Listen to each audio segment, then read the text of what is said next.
নমস্কার প্রিয় ভক্তবৃন্দ, আপনি কি প্রতিদিন পূজা করেন, মন্দিরে যান, নাম জপ করেন, উপবাস রাখেন? কিন্তু কখনো কি ভেবেছেন এমন কিছু ভুল আছে যা করলে শত বছর সাধনা করেও ভগবানের কৃপা পাওয়া যায় না? মহাভারতের একটি গভীর শিক্ষা বলে, ভগবান বাহিক্য আড়ম্বর দেখেন না, তিনি দেখেন মানুষের হৃদয়। অনেক মানুষ সারা জীবন পূজা করেও ভগবানকে পান না, আবার কেউ কেউ সামান্য ভক্তি দিয়েই ভগবানের প্রিয় হয়ে ওঠেন। তাই আজকের এই কাহিনীতে আমরা জানব সেই 3টি মারাত্মক ভুলের কথা, যেগুলো মানুষের ভক্তিকে নষ্ট করে দেয়। আর এই শিক্ষা দিয়েছিলেন স্বয়ং শ্রীকৃষ্ণ। তাই ভিডিওটি শেষ পর্যন্ত দেখুন, শেষের শিক্ষা আপনার জীবনও বদলে দিতে পারে। চলুন শুরু করা যাক। দাপর যুগের কথা। কুরুক্ষেত্রের যুদ্ধ শেষ হয়েছে। ধর্মরাজ যুধিষ্ঠির হস্তিনাপুরের সিংহাসনে বসেছেন। একদিন রাজসভায় বসে যুধিষ্ঠির মনে একটি প্রশ্ন জাগল।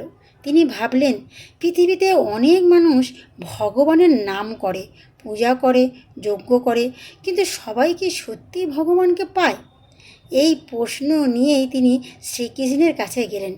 যুধিষ্ঠির বললেন, হে কৃষ্ণ, এমন কী কারণ আছে যার জন্য একজন মানুষ বহু বছর ভক্তি করেও তোমাকে পায় না? শ্রীকৃষ্ণ মৃদু হেসে বললেন, ধর্মরাজ, তোমার প্রশ্নের উত্তর আমি একটা ঘটনার মাধ্যমে দেব। প্রথম ভুল, অহংকার। পরের দিন শ্রীকৃষ্ণ যুধিষ্ঠিরকে নিয়ে একটি আশ্রমে গেলেন। সেখানে এক ব্রাহ্মণ প্রতিদিন বিশাল যজ্ঞ করতেন। হাজার হাজার মানুষ তাকে সাধু বলে সম্মান করত। ব্রাহ্মণ গর্ব করে বললেন, আমার মতো ভক্ত এই পৃথিবীতে আর কেউ নেই। আমি প্রতিদিন হাজারবার ঈশ্বরের নামই নিই। শ্রীকৃষ্ণ নীরবে শুনলেন। ঠিক তখনই একটি দরিদ্র কৃষক সেখানে এলো।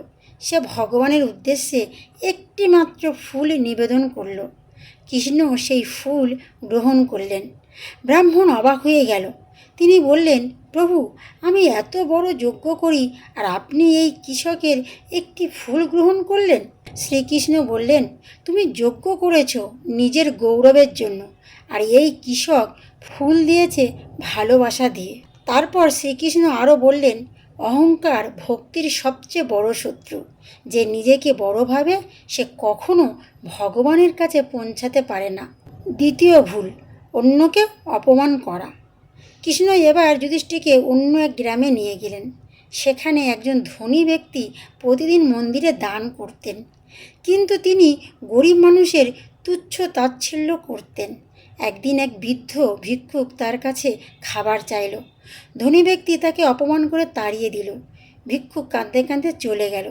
শ্রীকৃষ্ণ বললেন, যুধিষ্ঠির, দেখলে, এই ব্যক্তি মন্দিরে দান করে কিন্তু মানুষের হৃদয় ভাঙে। যুধিষ্ঠির জিজ্ঞাসা করলেন, তাহলে তার দানের ফল কি হবে না? কৃষ্ণ বললেন, যে মানুষের মধ্যে ঈশ্বরকে দেখে না, সে মন্দিরেও আমাকে খুঁজে পাবে না। অন্যকে অপমান করা মানে আমাকেই অপমান করা। এবার তৃতীয় ভুল, স্বার্থপরতা। এরপর শ্রীকৃষ্ণ যুধিষ্ঠিরকে এক সাধুর কাছে নিয়ে গেলেন। সাধু সারাদিন জপ করতেন, কিন্তু তিনি কারোর উপকার করতেন না, সবসময় নিজের মুক্তির চিন্তা করতেন। একদিন একটি অসুস্থ পথিক সাহায্য চাইলেন। সাধু বললেন, আমি জপে ব্যস্ত। পথিক কষ্ট পেয়ে চলে গেলেন। শ্রীকৃষ্ণ তখন বললেন, ভক্তি শুধু নিজের জন্য নয়, ভক্তি মানে করুণা, সেবা ও ভালোবাসা। যে শুধু নিজের কথা ভাবে সে ভগবানের প্রকৃত সন্ধি পায় না। শ্রীকৃষ্ণের মহাশিক্ষা। ফিরে আসার পর যুধিষ্ঠির বললেন, হে কৃষ্ণ, তাহলে মানুষকে কোন 3টি বিষয় থেকে দূরে থাকতে হবে? শ্রীকৃষ্ণ বললেন, প্রথমত অহংকার, দ্বিতীয়ত অন্যকে অপমান করা, তৃতীয়ত স্বার্থপরতা।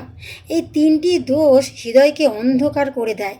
যেখানে অহংকার নেই, যেখানে ভালোবাসা আছে, যেখানে করুণা আছে, সেখানেই আমি বাস করি। তাহলে প্রিয় দর্শকবৃন্দ, আজকের কাহিনী আমাদের শেখায় শুধু পূজা পাঠ নয়, হৃদয়ে পবিত্রতাই আসল ভক্তি। মনে রাখবেন, 1. অহংকার করবেন না। 2. কাউকে অপমান করবেন না। 3. শুধু নিজের কথা ভাববেন না। এই 3টি শিক্ষা জীবনে পালন করলে ভগবানের কৃপা লাভ করা অনেক সহজ হয়ে যায়। তাই ভিডিওটি ভালো লাগলে লাইক করুন, শেয়ার করুন এবং কমেন্ট করুন। জয় শ্রীকৃষ্ণ। রাধে রাধে।